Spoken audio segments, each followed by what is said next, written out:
সবাইকে স্বাগতম জানাচ্ছি আমার আজকে নতুন ভিডিওতে। আজকে খুবই গুরুত্বপূর্ণ একটা বিষয় নিয়ে আপনাদের সাথে আলোচনা করব। গতকাল আমার একটা রোগী আসছিল আমার চেম্বারে, যে সে তার পিত্তথলিতে পাথর আছে, সে পাথর অপারেশন করবে, কিন্তু তার ইতিহাস হচ্ছে সে আগে থেকে ধূমপান করতো, তার দীর্ঘমেয়াদী শ্বাসকষ্টের একটা সমস্যা আছে। এবং যখন সে অপারেশন করতে গেছে তখন ডাক্তার বলছে যে আপনার তো সিওপিডি আছে, আপনার তো এখন অপারেশন করা যাবে না, কারণ আপনি অপারেশন করলে আপনার সমস্যা হতে পারে। আপনি একজন বক্ষরোধী বিশেষজ্ঞ ডাক্তারকে দেখান, যে আপনার ফুসফুসের ক্ষমতা কেমন আছে সেটা আপনার জানতে হবে। জানার পরে আমরা অপারেশন করবো, অথবা যদি বক্ষরোধী ডাক্তার যদি আপনাকে ক্লিয়ারেন্স দেয় তাহলে আমরা অপারেশন করতে পারবো। তখন সে পেশেন্ট আমার কাছে আসলো, এসে বললো স্যার আমার তো এরকম অপারেশন করবো, কিন্তু ডাক্তার তো অপারেশন করতে যাচ্ছে না। তারা বলছে আমার রোগ আছে ফুসফুসে, এখন আমার ফুসফুসের ক্ষমতা কতটুকু আছে এটা জানার জন্য স্যার আমি আপনার কাছে আসছি, বা আমার অপারেশন করা যাবে কিনা। তখন আমি বললাম যে হ্যাঁ, এটা তো অবশ্যই জানা যায়। আমাদের বিভিন্ন পরীক্ষা আছে, আমরা যেমন যদি কিডনিতে সমস্যা হয় যেমন রেনাল ফাংশন টেস্ট করি, লিভারের সমস্যা যেমন লিভার ফাংশন টেস্ট করি, বা কারো যদি আমরা হার্ট মানে কার্ডিওলজিস্টের কাছে যাই, হৃদরোগের কাছে যাই, যদি হার্টের সমস্যা হয় লাগা সে ইসিজি করেন, ইকো করে সে হার্টের অবস্থা বলতে পারেন।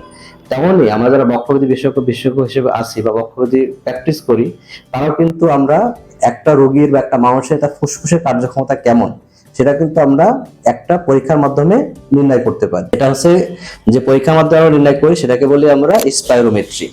এটা হচ্ছে খুবই সিম্পল একটা টেস্ট। এটাকে এই যে মেশিন এটাকে বলে স্পাইরোমিটার। এই স্পাইরোমিটারে কি করতে হয়, যে রোগী আসে বা যে মানুষটা আসে তাকে বলে ফু দেওয়ার জন্য। রোগী সে ফু দেয়, ফু দেওয়ার পরে তার বিভিন্ন যে মার্কার, এই মার্কার একটা ল্যাপটপ বা কম্পিউটারে ওঠে, এবং সেটা দেখে কিন্তু তার ফুসফুসের ক্যাপাসিটি কেমন, অর্থাৎ তার ফুসফুস কতটুকু বাতাস ভিতরে নিতে পারে, কতটুকু বাতাস সে বাইরে বের করতে পারে, সেটা কিন্তু আমরা নির্ণয় করতে পারি। এবং তার কোনো ধরনের রোগ আছে, যে তার অ্যাজমাতা আছে নাকি সিওপিডি আছে, নাকি ফুসফুস থেকে কি বাতাস বের করতে সমস্যা, নাকি ফুসফুসের প্রসারণজনিত সমস্যা, সেটা কিন্তু আমরা নির্ণয় করতে পারি। এটা খুবই সিম্পল একটা টেস্ট, এবং এখানে কোনো ব্যথা লাগে না, খুবই অল্প সময় করা যায়। এটা 4-5 মিনিটের ভিতরে কিন্তু রোগীর রেজাল্ট পেয়ে যায় সে। আর এই যে টেস্ট কাদেরকে আমরা করি, এটা মূলত যারা দীর্ঘমেয়াদী কাশি থাকে, যাদের শ্বাসকষ্ট থাকে, যাদের হাঁটতে গেলে বুকে চাপ অনুভব করেন, যাদের হাঁটতে গেলে বুকে ব্যথা হয়, তাদেরকে কিন্তু আমরা টেস্ট করি। এই টেস্ট আবার অনেক সময় করা হয় যে তার ফুসফুসের অবস্থা কেমন আছে, যাদের দীর্ঘমেয়াদী ফুসফুসের সমস্যা থাকে, তার ফুসফুসের কার্যক্ষমতা কত আছে সেটা জানার জন্য আমরা টেস্ট করি। আমাদের বিভিন্ন ফুসফুসের রোগ আছে, যেমন অ্যাজমা থাকে, সিওপিডি থাকে, ব্রঙ্কিয়াইটিস থাকে, ডিপিএলডি থাকে।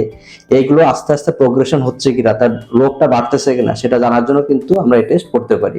অথবা আমরা একটা রোগের চিকিৎসা দিলাম, চিকিৎসা দেওয়ার পরে তার ফুসফুসের ক্ষমতা কতটুকু উন্নতি হলো বা ফুসফুসের ক্ষমতা কতটুকু পরিবর্তন হলো, সেটা কিন্তু আমরা এই স্পাইরোমেট্রি পরীক্ষা করে জানতে পারি। অথবা বিভিন্ন অপারেশন থাকে, যে অপারেশন করার সময় দেখা যাচ্ছে অনেক রোগী থাকে যাদের বিভিন্ন ফুসফুসের সমস্যা থাকে, সেইগুলো অপারেশন করা যাবে কি যাবে না, তার ফুসফুসের ক্যাপাসিটি কেমন থাকে, তাদের ক্ষেত্রেও কিন্তু আমরা এই টেস্ট করতে পারি। অথবা এবং যাদের বয়স 40-এর উপরে, যারা ধূমপান করেন, তাদের হাঁটতে গেলে এখনো সেভাবে লক্ষণ প্রকাশ পায় নাই, তারা কিন্তু জেনে নিতে পারেন তার ফুসফুসের অবস্থা কেমন আছে, তার ফুসফুসের কার্যক্ষমতা কেমন। অনেক সময় দেখা যায় যে আমাদের রোগীদের আমরা মনিটরিং করি, একটা ওষুধ দিলাম, কোনো কারো রোগের কারণে ওষুধ দিলাম, ওষুধ দেওয়ার ফলে তার রেসপন্সটা কেমন সেটাও কিন্তু আমরা স্পাইরোমেট্রি পরীক্ষার মাধ্যমে করতে পারি।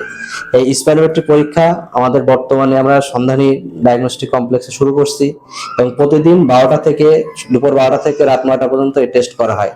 অর্থাৎ যারা দীর্ঘমেয়াদী কাশিতে ভোগেন, শ্বাসকষ্টে ভোগেন, যাদের হাঁটতে গেলে বুকে চাপ অনুভব করেন, যাদের অ্যাজমা আছে, সিওপিডি আছে, যাদের ফুসফুসের ডিপিএলডি আছে, অথবা যারা কোনো অপারেশন করতে যাবেন, অপারেশন করার আগে তার ফুসফুসের অবস্থা কেমন আছে, অথবা যাদের কোনো লক্ষণ নাই কিন্তু বয়স 40-এর উপরে এবং ধূমপান করেন, তারাও কিন্তু তাদের ফুসফুসের কার্যক্ষমতা কেমন আছেন সেটা কিন্তু জানতে পারেন। বর্তমানে আমরা খুবই বায়ু দূষণের ভিতরে আছি। এই বায়ু দূষণের কারণে কিন্তু আমাদের অনেক নতুন নতুন রোগ দেখা দিচ্ছে। ফলে যারা বায়ু দূষণযুক্ত এলাকায় থাকেন, সেই অবস্থায় তাদের ফুসফুসের ক্যাপাসিটি কেমন সেটা জানার জন্য কিন্তু আমরা এই স্পাইরোমেট্রি টেস্ট করতে পারি। সবাইকে ধন্যবাদ।